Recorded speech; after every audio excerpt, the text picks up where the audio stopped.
In order to understand what a software tester or quality assurance analyst does, you first need to understand the process by which the software is conceptualized, developed, and maintained. This process is known as Software Development Lifecycle, or the SDLC. There are 7 key points to understanding the software development lifecycle. Phase 1, planning. Phase 2, requirement analysis. Phase 3, design. Phase 4, implementation and coding. Phase 5, testing. Phase 6, deployment. And Phase 7, maintenance.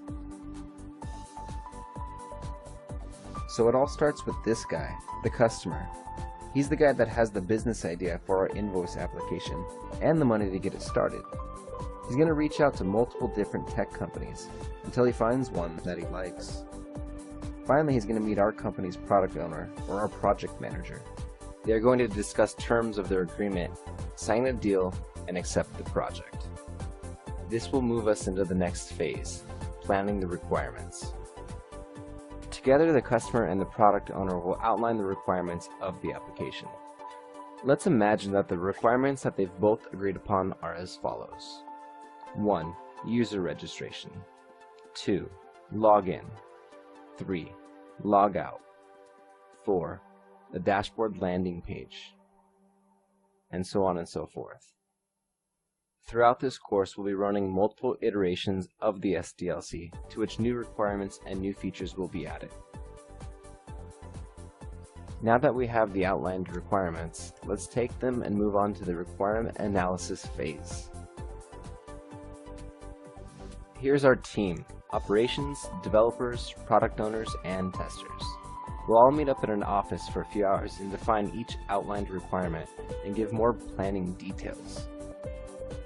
Let's start with requirement number 1, user registration. We'll need a username input field, a password field, a checkbox to accept the terms and conditions, a submit button, and the ability to save the user into our database. Then we'll move to requirement number 2, the login. We'll need a login page to allow returning users to log back into our system. For this, we need another username input field, a password field, along with another submit button. From this, we'll need to read the user's information out of the database and log them into our system. Requirement number 3 will require a logout button, usually located around the same area where the user was logging in from. When they press the logout button, it should clear their session out of the browser to prevent other people from returning and logging back into their account. Finally, requirement number 4, the dashboard. This will essentially be the home page of our application. After a new user is registered, they should be redirected to the dashboard.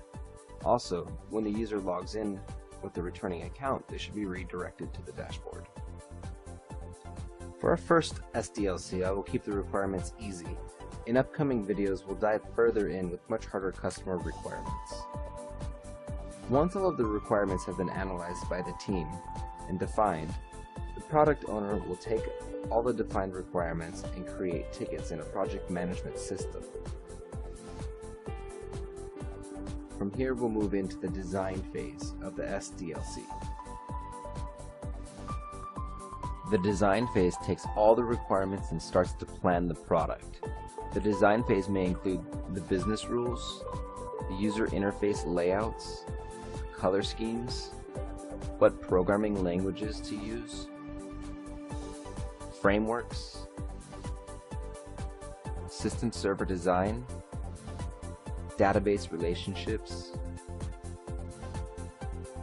architect of the application, mobile aspects,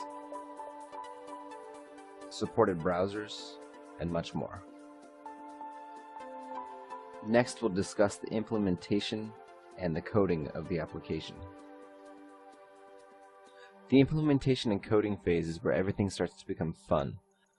The operations team will set up the physical hardware for the servers, the developers will start writing the code, the designers will continue planning the user interface, and the testers will analyze the requirements and start building test cases for their test plans. Even in this stage, testers are incredibly valuable. They start to imagine the usability of the application and see how everything flows together. Sometimes while writing test cases, they can discover things don't make sense and help redesign fundamental flaws in the early stages of the application. Next up, we'll be discussing one of the most important phases, which is the testing phase. So why is the testing phase so important?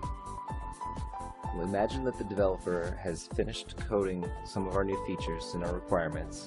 We found that when the user logs out, that it's not actually clearing the session in the browser, and that another person can walk up to their computer, click the login button, or click the refresh on the page, and they gain access to their account, get access to all of their money, and start making payments on various things. It would be a huge and expensive, terrible bug that would get released if we didn't have testers to test these types of things beforehand.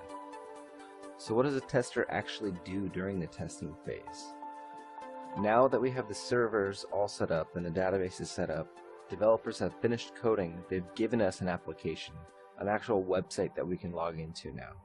Now we can start testing and executing our test cases from the test plans that we've created, validate that all of the requirements have been met, make sure all the functionality is working as expected, find as many bugs as we possibly can, which could be color scheme is incorrect, or there's a user interface bug somewhere, a critical issue of people not being able to log out, maybe the users can't even register.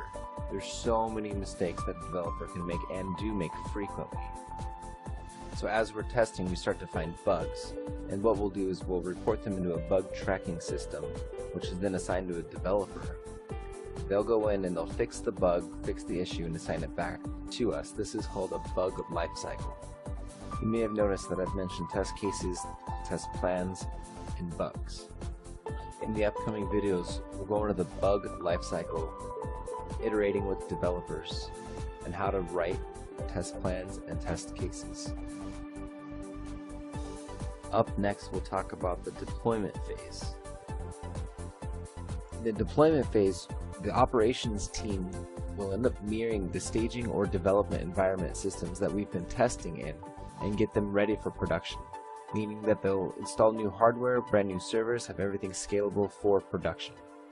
This includes setting up the links, setting up the databases for real users, syncing up with the development teams and release managers. Once they've completed all of these tasks, our application will go live to real users.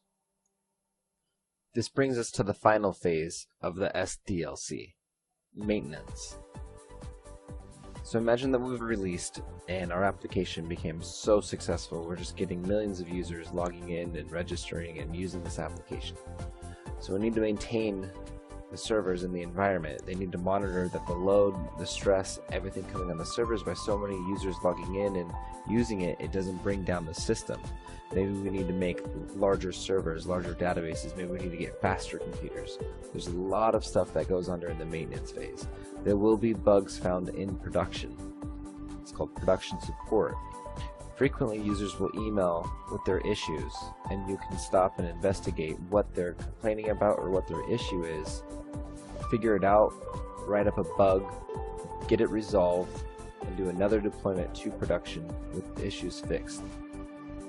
So to summarize, we've discussed planning, requirement analysis, design, implementation and coding, testing, deployment, and maintenance. Alright, awesome. That wraps up the video on the SDLC. One last thing to say is once we're in the maintenance phase, new features will come through, new requirements will come through, and we'll restart the whole process again and be able to get new stuff added into our existing